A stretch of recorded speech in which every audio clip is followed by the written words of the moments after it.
Hey guys, your favorite Dinobot here, and I'm just going to finish this one off with audio log because again, I do want to focus on the other what ifs with more creativity. So without further ado, let's begin. Last time we left off, we had Jazz confronting Shockwave and letting the other Autobots get away. And keep in mind, Optimus does not lose his trailer this time as, well, Jazz was able to pretty much confront Shockwave a bit earlier, meaning that the two of them are now standing off. And so the fight begins. Shockwave starts off by firing his cannon, only for Jazz to rush at him and slip right underneath it and delivering a powerful uppercut to him, telling him he's going to pay for killing all of the helpless Autobots at the medical facility. Shockwave then utilizes wrist raid and tries to slash at Jazz, but Jazz corkscrew spins around it and delivers a swift and smooth sidekick to the head. Jazz then takes out his bladed javelin and actually gets to work, slicing at Shockwave for all that, well, he's pretty much got.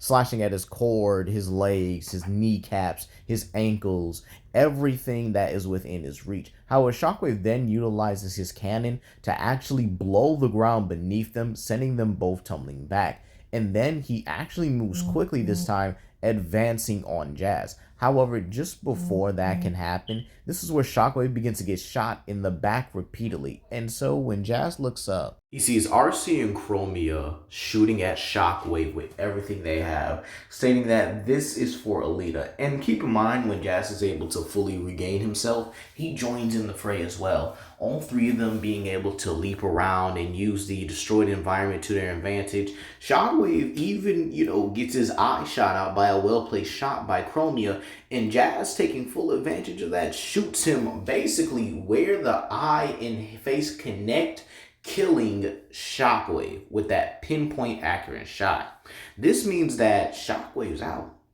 And keep in mind, the last chapter, or the last part, he killed Starscream.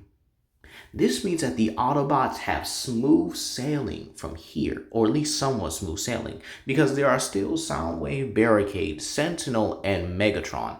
However, as the three go ahead and regroup with the rest of the Autobots, they all begin forming a plan. But with Jazz there's at least a secondary leadership, meaning he's able to take a secondary team. And I'm definitely going to say Jazz does pair off with the Wreckers, Smokescreen, and Cliffjumper, while Sideswipe still goes with, or still, goes to lead Bumblebee, Mirage, and Ratchet, and this ultimately does result in them getting captured. However, this is where we once again see Jazz pretty much come through with his team, or at least we actually see, with them being more Autobots in this timeline, RC and Chromia once again doing their job and helping out with the team's, rescue instead. Meanwhile, Jazz's team is actually making their way towards the pillar and actually going a much more direct route, with Jazz pretty much calling the shots, Cliffjumper's heavy weaponry, Smokescreen's static electric smokescreen, or smoke cloud ability.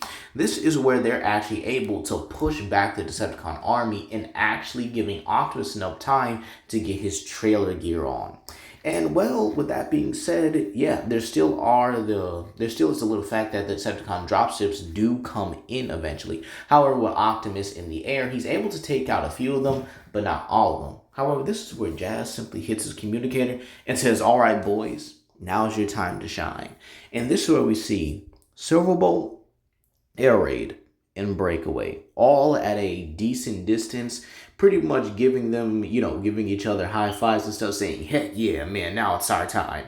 And they pretty much all transform to their jet forms, and they lay waste to any of the Decepticon ships that are in there, taking them all out. And keep in mind, no Starscream, no Thundercracker or Skywarp, none of them are here. This means that the Autobots, for once in the Bayverse franchise, have the aerial quality and aerial superiority advantage.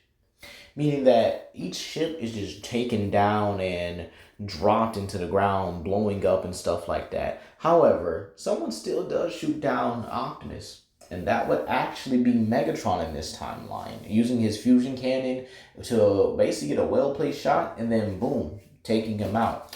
And so this is where we actually do see Sentinel making a run for Optimus, But again, Optimus does pull out his axe and sword and does begin fighting against Sentinel like in the original. However, the only difference is here, the Autobots actually are able to push a perimeter around Optimus and Sentinel so that they are pretty much fighting unabated, or at least, uninterrupted. So basically, it's Optimus versus Sentinel from start to finish. And considering the sheer fact that Sentinel was the one to actually call for reinforcements originally, makes me believe that Optimus actually had a solid upper hand on Sentinel in this regard. This not only means that, Optimus would be able to get the upper hand on Sentinel, but this means he would likely be able to disarm him and leave him there. However, there still is one more problem, that being Megatron. Seeing that everything is lost and that the Autobots are pretty much just destroying the pillars at this point, or at least, managed to get the control pillar out of there, he decides to get out of there and retreat. However, this is where the aerial bots actually spot him and actually inform the rest of the Autobots. However, Jazz says he'll go alone and end this once and for all. So Jazz transforms and goes after Megatron. And keep in mind, with this being, pretty much happening here, this means that Jazz and Megatron are actually the ones to go onto the freeway, or at least the bridge where Optimus and Sentinel fought in the original, or ended their fight in the original. And so with that being said, Jazz is the one to actually speed up and actually rams Megatron in the side, causing him to transform. And so Jazz transforms and tackles him, kind of in a reminiscent or in a payback way from their forest fight. And this is where Jazz simply states, "Get ready for an epic comeback." And so he and Megatron both duke it out. Megatron is still physically stronger. I don't think anything is going to change about that anytime soon. But again, Jazz is still able to put up a fight. Jazz is still able to overcome Megatron. And I would think it's actually a masterful display about how Jazz has pretty much come along. He's using his crescent cannon, his javelin blade. He's using everything. Even goes into his stealth force mode and actually begins bombarding Megatron with everything he has in his form. He holds nothing back, saying that this is for every Autobot he's killed, every Autobot he attempted to kill. And, well, this is payback for what happened in, Mission City all those years ago. So Jazz leaves nothing to waste on Megatron, and Megatron simply lays on the ground, broken, battered, and defeated, wondering how it could be even possible that he lost to him. He lost to an Autobot he could have killed, an Autobot he should have killed all those years ago. Into which Jazz simply pulls out his crescent cannon and simply states, "You should have been fast enough," and shoots Megatron in the head, killing him. Back with the fight with Sentinel and Optimus, the other Autobots, or at least some of them, would have actually joined in at this point. I definitely think it would be better if it's just Bumblebee, Cliffjumper, Sideswipe, and Mirage, as they all pretty much had a connection to Ironhide.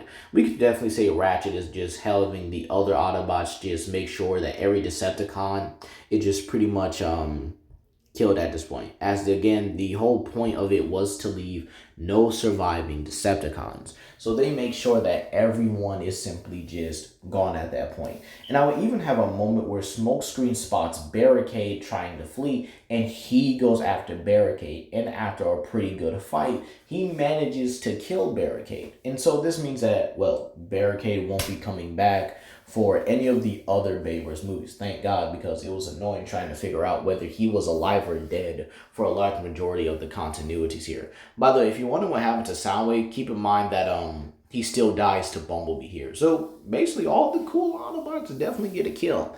But back with the Sentinel fight, we actually do see Sideswipe and Mirage kind of taking a stand for it when Sentinel does Sentinel does knock away Optimus. We see Sideswipe and Mirage kind of step up, and pretty much they're both still angry at the fact that Sentinel still killed Ironhide. So they actually do put in that work, and they actually get the upper hand on Sentinel for a little bit, but then this is where he takes out his what is it called? The rust cannon or his rust gun and is about to shoot one of them. However, Cliffjumper's quick thinking allows him to blast the cannon, actually causing it to explode on Sentinel. And while he is somewhat resistant to it, it still hurts him at the end of the day. It's still, rust microbes eating at you and stuff like that. Trust me, the whole details when it comes to like the rust cannon are absolutely ridiculous. It's probably one of the most horrifying ways to go in Transformers.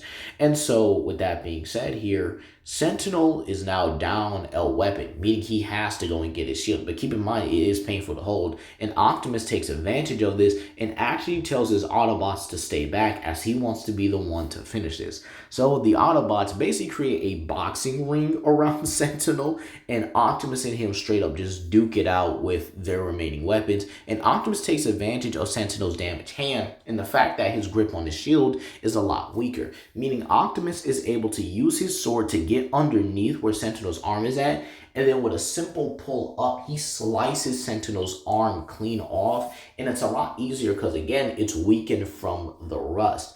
And so this means Sentinel just simply has his dual blade, and he simply states to Optimus that you were the best of us, but you are still so lost. You think the humans will accept you at this point? You think the humans will still trust you after everything that we've done? To which Optimus simply does think about it for a moment, but he does state, right now, this is the best possibility for humanity to still be free from your reign. And so Optimus does manage to cut Sentinel's other arm off, and then in a similar way to how Anakin from Star Wars killed Count Dooku, he pretty much puts his axe and sword together as Sentinel kneels before him and, well, decapitates him. And this is where all the other Autobots gather, with Jazz simply dragging, Megatron's head back to Optimus and tossing it right on top of Sentinel. To which Optimus tells his second in command, good job. And pretty much all the Autobots do celebrate with each other, but this is where we get a little bit of a different ending to Dark of the Moon. Jazz and Optimus pretty much conversate about something. The world isn't going to be the same after this, now is it? Millions of lives lost, millions of people dead, a city totally destroyed, likely worth billions of dollars in their own, expectancy. And again, keep in mind, they're gonna blame us, Optimus. So what is our best course of action? To which Optimus takes his second in command's words heartedly, and he thinks to himself, what do the Autobots do from here? What is their best possibility of getting out of this alive? But that's where we're going to leave it off here, you guys. Please comment down below, like and subscribe and share with your friends. And believe it or not, there are only a few parts left of this series. I think there's probably like 3 more parts and then we're just done here. But that's going to be all today, you guys. And yeah, y'all have a blessed day. Peace.